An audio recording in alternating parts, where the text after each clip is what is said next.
अच्युतं केशवं कृष्णदामोदरं रामनारायणं जानकीवल्लभम। हरे कृष्णा। मैं हूँ राधिका और हमारे YouTube चैनल पर आप सभी का हार्दिक स्वागत है। आज आप रसपान करेंगे भागवत कथा के 8वें अध्याय का, जिसमें आप जानेंगे राजा परीक्षित का जन्म कैसे हुआ था और इसके अलावा विदुर जी का वर्णन भी इसमें किया गया है। हो सकता है आपने इन कथाओं को पहले कभी ना सुना हो, तो आप अपना कीमती समय निकालकर आज की इस वीडियो को आप पूरा जरूर देखिएगा। राजा परीक्षित के जन्म का वर्णन। महाभारत कथा के अनुसार राजा परीक्षित का जन्म पांडवों के कुल में हुआ था, जो बहुत ही बड़े धर्मनिष्ठ राजा थे। राजा परीक्षित के पिता का नाम अभिमन्यु और उनकी माता का नाम था उत्तरा। राजा परीक्षित अर्जुन के पौत्र थे। राजा परीक्षित के जन्म की कथा उस समय की है जब द्रौपदी को समाचार मिला कि उसके 5 पुत्रों की हत्या अश्वत्थामा ने कर दी है। तब उन्होंने आमरण अनशन कर लिया और कहने लगी कि यह अनशन वो तभी तोड़ेंगे जब अश्वत्थामा के मस्तक पर सदैव बनी रहने वाली मणि उन्हें प्राप्त हो जाएगी। अर्जुन अश्वत्थामा को पकड़ने के लिए निकल पड़े। अश्वत्थामा और अर्जुन के बीच भीषण युद्ध छिड़ गया। अर्जुन और अश्वत्थामा दोनों ने ही ब्रह्मास्त्र का प्रयोग किया। ब्रह्मास्त्र को भेद पाना किसी के लिए भी संभव नहीं था। तब देवर्षि नारद और व्यास जी के कहने पर अर्जुन ने ब्रह्मास्त्र का उपसंहार कर दिया, किंतु अश्वत्थामा ने पांडवों को जड़ मूल से नष्ट करने के लिए अभिमन्यु की गर्भवती पत्नी उत्तरा पर उस ब्रह्मास्त्र का वार कर दिया। तब श्री कृष्ण ने कहा, उत्तरा को परीक्षित नामक बालक के जन्म का वरदान प्राप्त है, उसका पुत्र अवश्य ही जन्म लेगा। नीच अश्वत्थामा, यदि तेरे शस्त्र प्रयोग के कारण वह बालक मृत होगा तो भी मैं उसे जीवन दान दूंगा और वह इस धरती का सम्राट होगा, और तू इतने वधों का पाप ढोता हुआ 3000 वर्षों तक निर्जन स्थानों में भटकेगा और तेरे शरीर से सदैव रक्त की दुर्गंध आती रहेगी। तू अनेक रोगों से पीड़ित रहेगा। कहा जाता है महाभारत काल का वह योद्धा आज भी भगवान श्री कृष्ण के इस शाप को भुगत रहा है।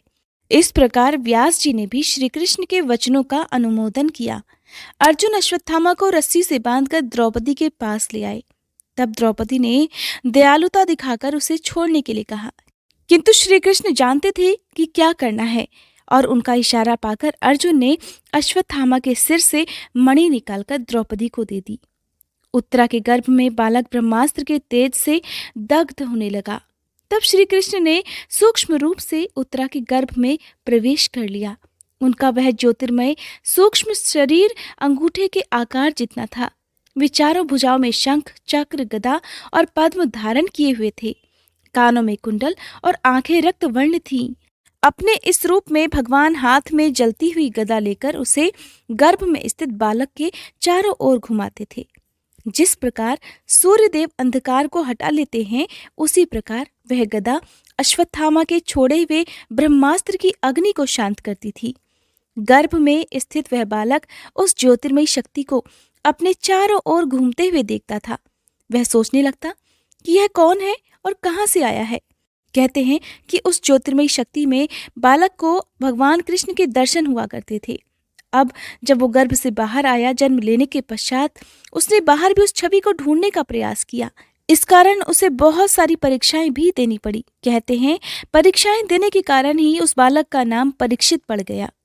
अब जब वो बालक गर्भ में ही ज्योतिर्मयी शक्ति के दर्शन करता था, तब कुछ समय के बाद पांडव यज्ञ की दीक्षा के लिए राजा मरुत का धन लेने के लिए उत्तर दिशा में गए हुए थे। उसी बीच उनकी अनुपस्थिति में और श्री कृष्ण की उपस्थिति में 10 महीने बाद उस बालक का जन्म हुआ, परंतु वह बालक तो गर्भ से बाहर निकलते ही मृत्युवत हो गया। बालक को मरा हुआ देखकर रनिवास में करुण विलाप प्रारंभ हो गया। शोक का समुद्र उफन पड़ा। कुरुवंश को पिंडदान करने वाला केवल एकमात्र यही बालक उत्पन्न हुआ था और आज वो भी नहीं रहा। कुंती, द्रौपदी, सुभद्रा आदि सभी महान शोक सागर में डूबकर आंसू बहाने लगी। उत्तरा के गर्भ से मृत बालक के जन्म का समाचार सुनकर श्री कृष्ण तुरंत ही सात्यकी को साथ लेकर अंतःपुर जा पहुंचे। वहां रनिवास में करुण क्रंदन को सुनकर उनका भी हृदय भर आया। इतना करुण क्रंदन युद्ध में मरे हुए पुत्रों के लिए भी सुभद्रा और द्रौपदी ने नहीं किया था, जितना कि उस नवजात शिशु की मृत्यु पर वे कर रही थी। भगवान कृष्ण को देखते ही वे उनके चरणों पर गिर पड़ी। दहाड़ मार मार कर विलाप करते हुए रोते हुए कहने लगी, हे जनार्दन, तुमने ये प्रतिज्ञा की थी, ये बालक इस ब्रह्मास्त्र से मृत्यु को प्राप्त नहीं होगा और 60 वर्ष तक जीवित रहकर धर्म का राज्य करेगा। किंतु आज ये देखिए, ये बालक तो मृतावस्था में पड़ा हुआ है। ये तुम्हारे पौत्र अभिमन्यु का बालक है। हे हरिसूदन, इस बालक को अपनी अमृत भरी दृष्टि से जीवन दान दे दो। श्री कृष्ण सभी को सांत्वना देकर तत्काल प्रसूति गृह में गए। प्रसूति गृह यानी कि जिस कमरे में बच्चे का जन्म होता है। चारों ओर भगवान कृष्ण ने देखा कि जल के घड़े हुए रखे थे, अग्नि भी जल रही थी, घी की आहुति दी जा रही थी, श्वेत पुष्प और सरसों बिखरी हुई थी, चमकते हुए अस्त्र भी रखे थे। इस विधि से यज्ञ, राक्षस और अन्य व्याधियों से प्रसूति गृह को सुरक्षित रखा गया था। उत्तरा पुत्र शोक के कारण मूर्छित हो गई थी। उसी समय द्रौपदी आदि रानियां वहां आकर कहने लगी, हे कल्याणी, तुम्हारे सामने जगत के जीवन दाता साक्षात भगवान श्री कृष्ण तुम्हारे ससुर खड़े हुए हैं, होश में आओ। श्री कृष्ण ने कहा, पुत्री, शोक मत करो, तुम्हारा ये पुत्र अभी जीवित हो जाता है। मैंने अपने जीवन में कभी झूठ नहीं बोला और सबके सामने मैंने जो प्रतिज्ञा की है वो अवश्य पूर्ण होगी। मैंने तुम्हारे इस बालक की गर्भ में रक्षा की है, तो भला इसे अब कैसे मरने दूंगा। ऐसा कहकर श्री कृष्ण ने उस बालक पर अपनी अमृतमयी दृष्टि डाली और कहने लगे, यदि मैंने कभी झूठ नहीं बोला है, सदा ब्रह्मचर्य व्रत का नियम से पालन किया है, युद्ध में कभी पीठ नहीं दिखाई है, मैंने कभी भूल से भी अधर्म नहीं किया है, तो अभिमन्यु का ये मृत बालक अभी जीवित हो जाए। उनके ऐसा कहते ही वह बालक हाथ पैर हिलाते हुए रोने लगा। भगवान कृष्ण ने अपने सत्य और धर्म के बल से ब्रह्मास्त्र को पीछे लौटाकर ब्रह्मलोक में भेज दिया। जन्म के समय वो बालक इतना तेजस्वी दिखाई पड़ रहा था मानो स्वयं राजा पांडु ने फिर से जन्म लिया हो। पौत्र के जन्म की बात सुनकर राजा युधिष्ठिर मन ही मन बहुत प्रसन्न हुए।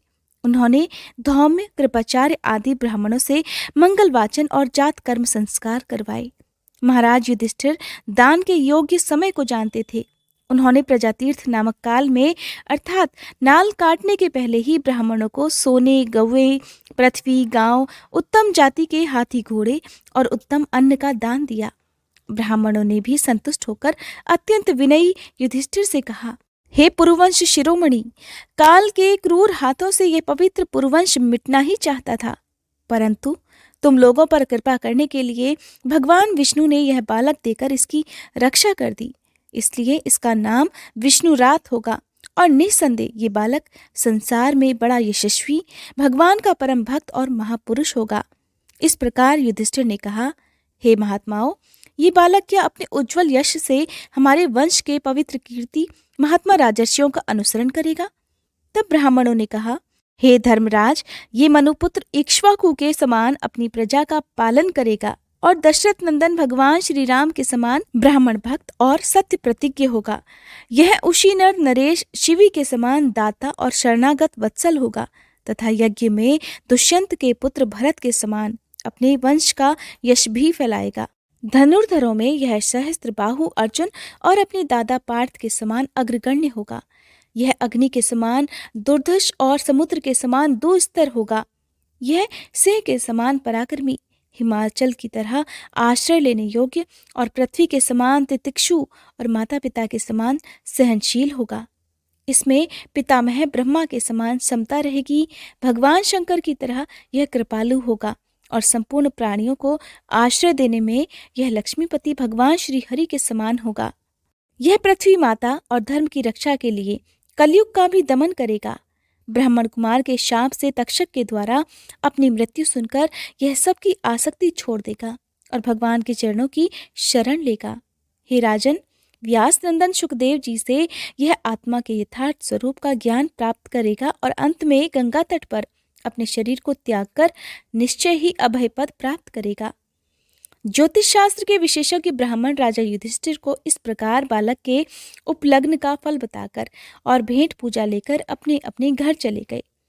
वहीं यह बालक संसार में परीक्षित के नाम से प्रसिद्ध हुआ, क्योंकि वह समर्थ बालक गर्भ में जिस दिव्य पुरुष का दर्शन पा चुका हो उसका स्मरण करता हुआ लोगों में उसी की परीक्षा करता रहता था कि देखें इनमें कौन सा है वह रूप जिसे मैंने अपनी माँ के गर्भ में ही दर्शन कर लिया था। जैसे शुक्ल पक्ष में दिन प्रतिदिन चंद्रमा अपनी कलाओं से पूर्ण होता हुआ बढ़ता है, ठीक वैसे ही वह राजकुमार भी अपने गुरुजनों के लालन पालन से दिन प्रतिदिन बढ़ता हुआ शीघ्र ही सयाना हो गया। उसी समय स्वजनों के वध का प्रायश्चित करने के लिए शोकाकुल राजा युधिष्ठिर ने अश्वमेध यज्ञ के द्वारा भगवान की आराधना करने का विचार किया, परंतु प्रजा से वसूल किए हुए कर और जुर्माने की रकम के अतिरिक्त और धन न होने के कारण वे बड़ी चिंता में पड़ गए।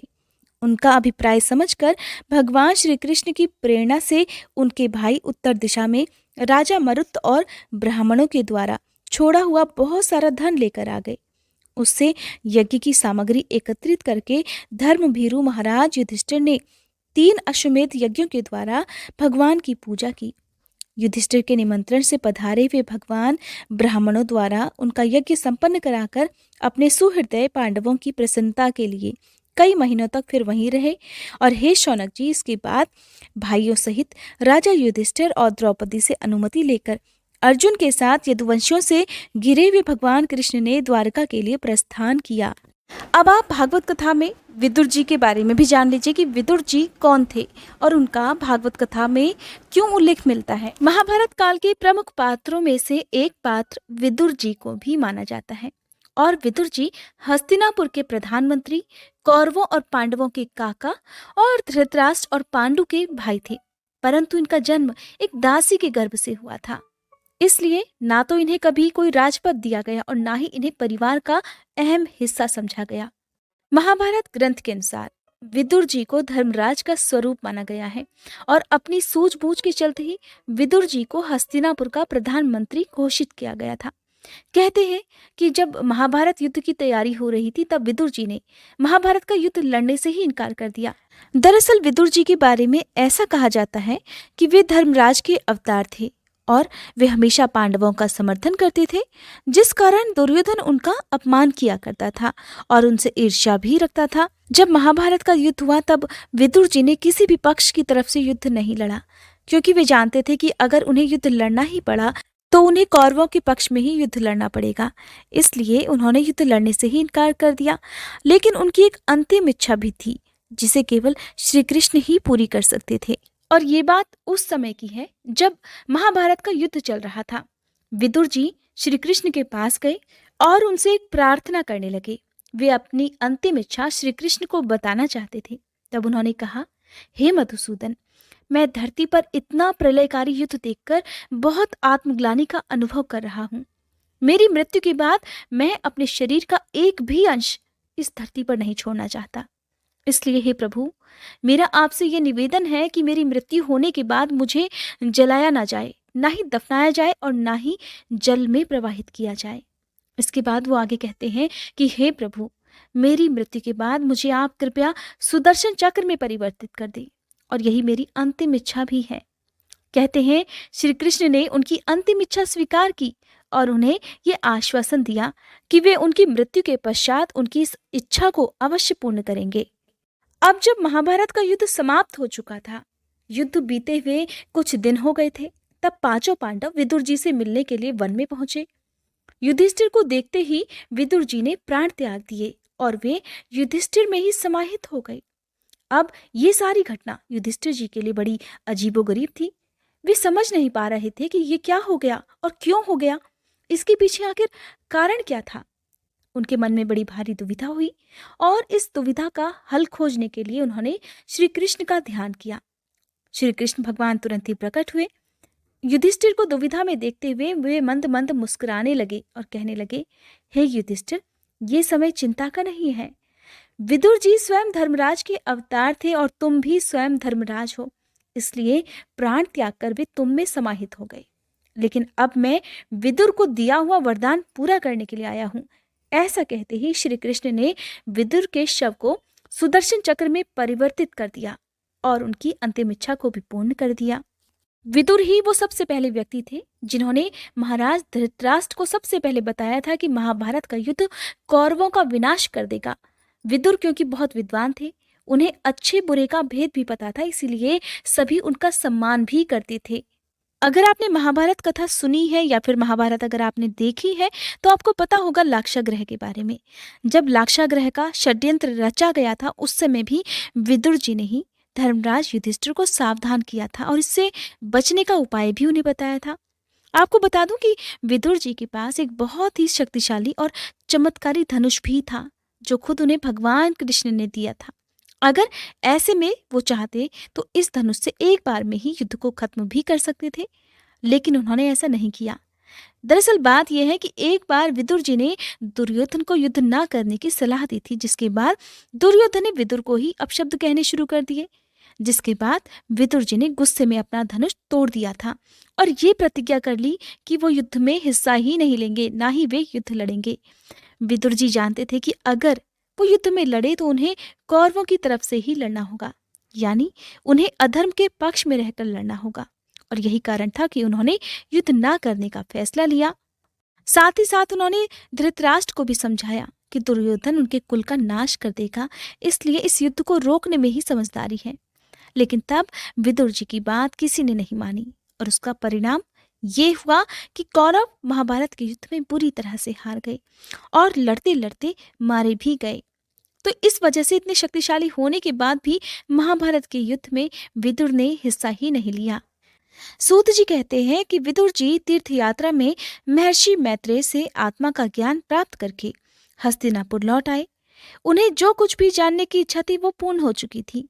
तब विदुर जी ने मैत्रेय ऋषि से जितने भी प्रश्न किए थे उन सभी का उत्तर सुनने से पहले ही भगवान कृष्ण में अनन्य भक्ति हो जाने के कारण वे उत्तर सुनने से ही उपराम हो गए।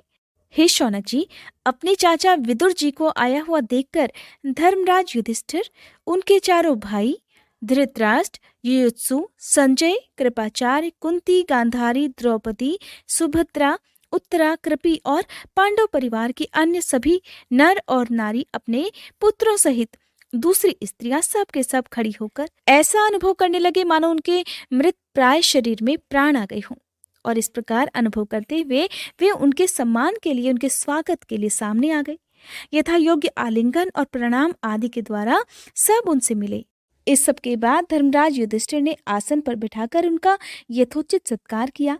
जब वे भोजन और विश्राम करके सुखपूर्वक आसन पर बैठे थे तब युधिष्ठिर ने विनय से झुककर उन सब के सामने ही उनसे कहा था कि हे चाचा जी, जैसे पक्षी अपने अंडों को पंखों की छाया के नीचे रखकर उन्हें सेते और बढ़ाते हैं, वैसे ही आपने अत्यंत वात्सल्य से अपने कर कमलों की छत्र छाया में हम लोगों को पाला पोसा है।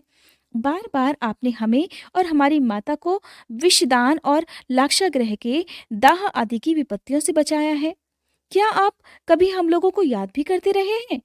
आपने पृथ्वी पर विचरण करते समय किस वृत्ति से जीवन निर्वाह किया? आपने पृथ्वी पर रहकर किन किन तीर्थों और मुख्य क्षेत्रों का सेवन किया?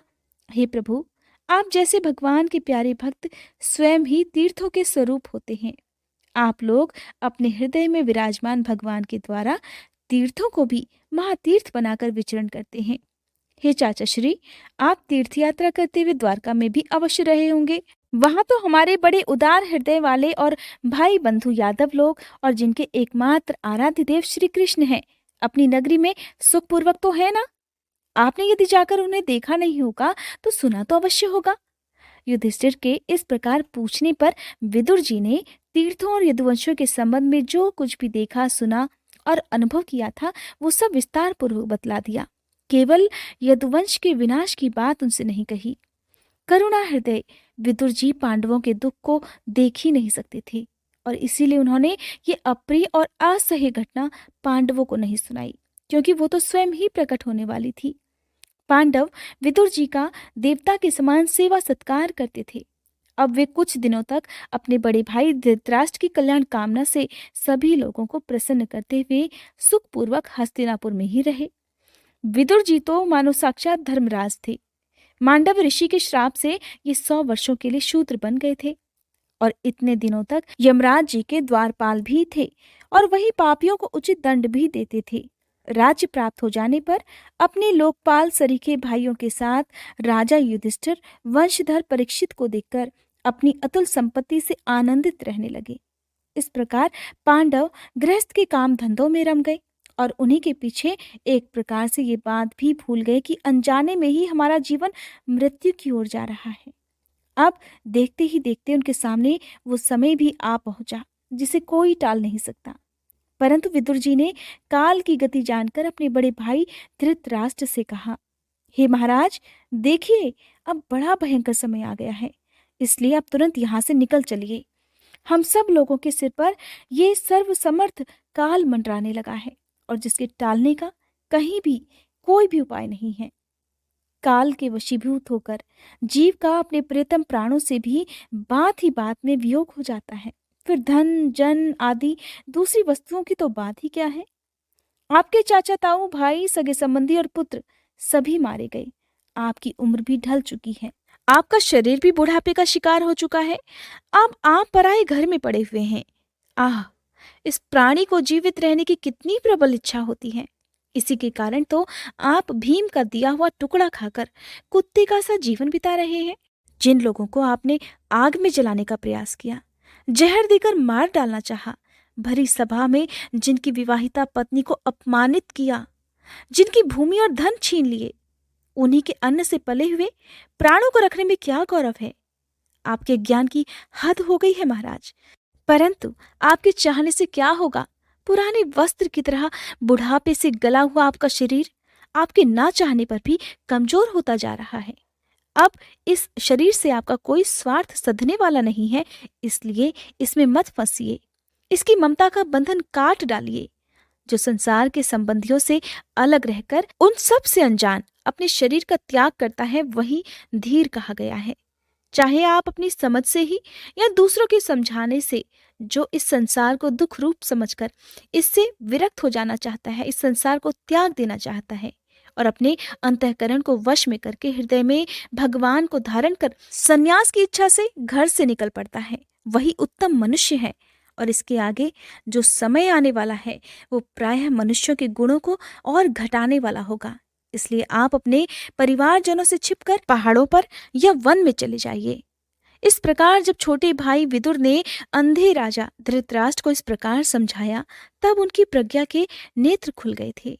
वे भाई बंधुओं के सुदृढ़ स्नेह पाशों को काटकर अपने छोटे भाई विदुर के दिखलाए हुए मार्ग से निकल पड़े।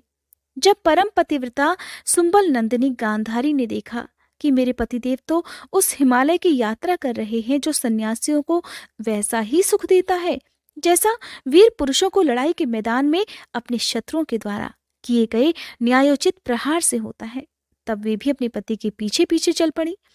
अजात शत्रु युधिष्ठिर ने प्रातःकाल संध्या वंदन की और अग्निहोत्र करके ब्राह्मणों को नमस्कार किया और उन्हें तिल गौ भूमि और सोने का दान दिया। इसके बाद जब वे गुरुजनों की चरण वंदना के लिए राजमहल में गए, तब उन्हें धृतराष्ट्र विदुर और गांधारी के दर्शन नहीं हुए। अब युधिष्ठिर ने व्याकुल होकर वहीं बैठे हुए संजय से पूछा, हे संजय, मेरे वे वृद्ध और नेत्रहीन पिता धृतराष्ट्र कहाँ हैं?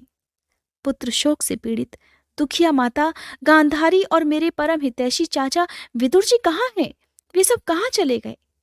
ताऊ जी अपने पुत्रों और बंधु बांधवों के मारे जाने से दुखी थे और मैं बड़ा मंद बुद्धि हूँ। कहीं मुझसे किसी अपराध की आशंका करके वे माता गांधारी सहित गंगा जी में तो नहीं कूद पड़े? जब हमारे पिता पांडु की मृत्यु हो गई थी और हम लोग नन्हे नन्हे बच्चे थे, तब इन्हीं दोनों चाचाओं ने बड़े बड़े दुखों से हमें बचाया था। वे हम पर बड़ा ही प्रेम रखते हैं। हाय संजय, वे सब कहाँ चले गए? सूत जी कहते हैं। संजय अपने स्वामी धृतराष्ट्र को ना पाकर कृपा और स्नेह की विकलता से अत्यंत पीड़ित और विरहातुर हो रहे थे। वे युधिष्ठिर को कोई उत्तर नहीं दे पाए। फिर धीरे धीरे बुद्धि के द्वारा उन्होंने अपने मन को स्थिर किया, अपने हाथों से अपनी आंखों के आंसू पोंछ डाले और अपने स्वामी धृतराष्ट्र के चरण कमलों का स्मरण करते हुए युधिष्ठिर से कहने लगे, हे कुलनंदन, मुझे आपके दोनों चाचा और गांधारी जी के संकल्प का कुछ भी नहीं पता। हे महाबाहु, मुझे तो उन महात्माओं ने ठग लिया। संजय इस प्रकार कह ही रहे थे कि तुमरू के साथ देवर्षि नारद जी वहां पर आ पहुंचे। महाराज युधिष्ठिर ने भाइयों सहित उठकर उन्हें प्रणाम किया और उनका सम्मान करते हुए कहने लगे, हे देवर्षि, मुझे अपने दोनों चाचाओं का पता ही नहीं लग रहा। ना जाने वे दोनों और पुत्र शोक से व्याकुल तपस्विनी माता गांधारी यहाँ से कहाँ चले गए।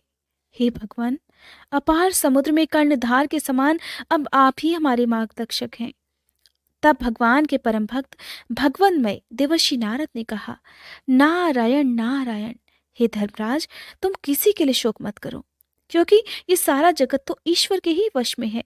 सारे लोक और लोकपाल विवश होकर ईश्वर की ही आज्ञा का पालन कर रहे हैं, और वही एक प्राणी को दूसरे से मिलाता है और वही उन्हें एक दूसरे से अलग भी कर देता है।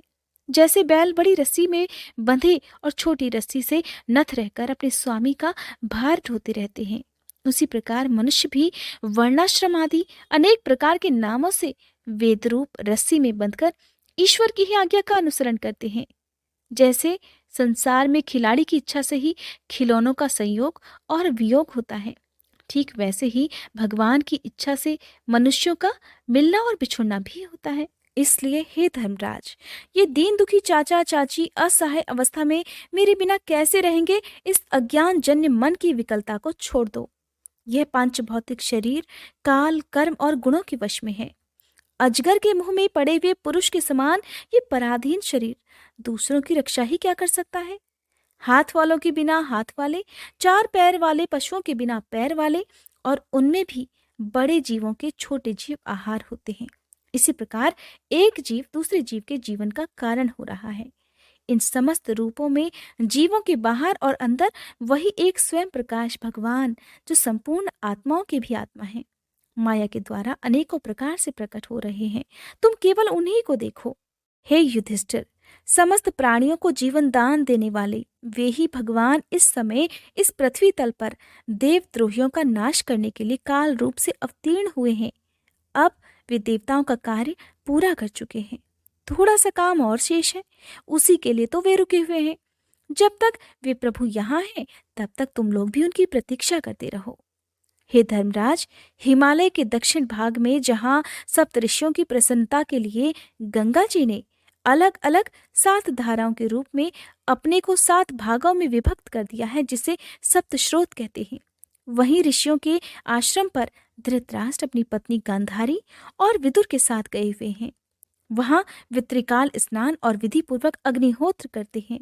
अब उनके मन में किसी भी प्रकार की कोई भी कामना नहीं शेष है। वे तो केवल जल पीकर शांत मन से निवास कर रहे हैं। आसन जीतकर प्राणों को वश में करके उन्होंने अपनी 6 इंद्रियों को विषयों से लौटा दिया है। भगवान की धारणा से उनके तमोगुण, रजोगुण और सत्वगुण के सभी मल भी नष्ट हो चुके हैं। नारायण नारायण। हे धर्मराज, आज से ठीक 5वें दिन वे अपने शरीर का परित्याग कर देंगे और वो जलकर भस्म हो जाएगा। अग्नि के द्वारा पर्णकुटी के साथ अपने पति के मृतदेह को जलते देखकर बाहर खड़ी साध्वी गांधारी भी पति का ही अनुगमन करती हुई उसी आग में प्रवेश कर जाएंगी। हे धर्मराज, विदुर जी अपने भाई का आश्चर्यमय मोक्ष देखकर हर्षित और वियोग देखकर दुखी होते हुए वहां से तीर्थ दर्शन के लिए चले जाएंगे। देवर्षि नारद ऐसा कहकर तुम्बरू के साथ स्वर्ग को चले गए। नारायण नारायण। इस प्रकार धनराज युधिष्ठिर ने उनके उपदेशों को हृदय में धारण करके शोक को त्याग दिया। देवर्षि नारद त्रिकालदर्शी माने जाते हैं और वे धृतराष्ट्र के भविष्य जीवन को वर्तमान की भांति प्रत्यक्ष देखते हुए उसी रूप में धर्मराज युधिष्ठिर से वर्णन कर रहे हैं। आप सभी की जानकारी के लिए एक बार मैं आपको बता दूं कि भगवत महापुराण की कथाएं बहुत ज्यादा लंबी हैं, आपका बहुत ज्यादा समय भी लेने वाली हैं, और कहते हैं कि जब भी आप इस तरह की धार्मिक कथाएं सुनते हैं तो आप बहुत धैर्य के साथ ये कथाएं सुने। कभी भी कथाओं को बीच में नहीं छोड़ना चाहिए, इसलिए जब आपके पास 15 से 20 मिनट का समय हो तभी आप इन कथाओं को सुने। दिन भर में इतना समय तो आपको भगवान के लिए जरूर निकालना चाहिए। आजकल आप में से बहुत सारे लोग शिव महापुराण की कथाएं भी नहीं सुन रहे हैं। मुझे नहीं पता कि कारण क्या है। अगर हो सके तो आप अपना कारण कमेंट बॉक्स में बता सकते हैं, क्योंकि आप सभी के अनुरोध करने पर ही मैंने ये शिव पुराण की कथाएं आगे भी जारी रखी थी। उम्मीद करती हूँ आप अब इन कथाओं को भी जरूर सुनेंगे।